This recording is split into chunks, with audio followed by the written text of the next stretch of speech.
গরমের হাত থেকে বাঁচতে আমরা অনেক রকম শরবত খেয়ে থাকি। আম পানার শরবত, তরমুজের শরবত, ঠিক তেমনি আমরা বেলপানাও খেয়ে থাকি। তো দেখো, আজকে আমি তোমাদেরকে বেলপানার শরবত করে দেখাচ্ছি। তো প্রথমেই দেখো, একটা বাটিতে জল নিয়ে নিয়েছি এবং তার মধ্যে দেখো বেল থেকে যে শাঁসটা থাকে সেই শাঁসটা বার করে নিয়েছি এবং হাতের সাহায্যে চটকে সেটা যে বীজগুলো থাকে বেলে সেই বীজগুলোকে বার করে নিয়েছি।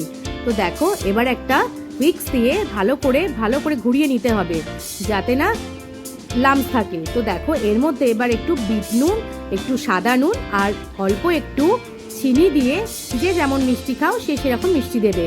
তারপরে দিয়ে দিয়েছি হাফ একটা লেবু, পাতিলেবুর রস এর মধ্যে দিয়ে দিয়েছি এবং তারপরে উইক্স দিয়ে ভালো করে এটাকে ঘুরিয়ে নিতে হবে।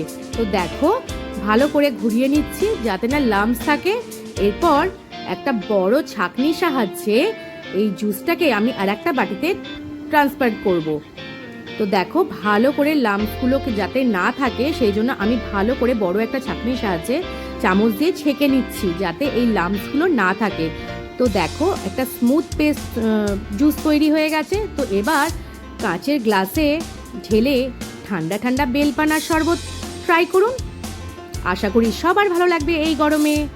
তো ভালো লাগলে প্লিজ একটা লাইক করুন, শেয়ার করুন। আজকের মতন টাটা, আবার পরে দেখা হচ্ছে কোনো ভিডিওতে।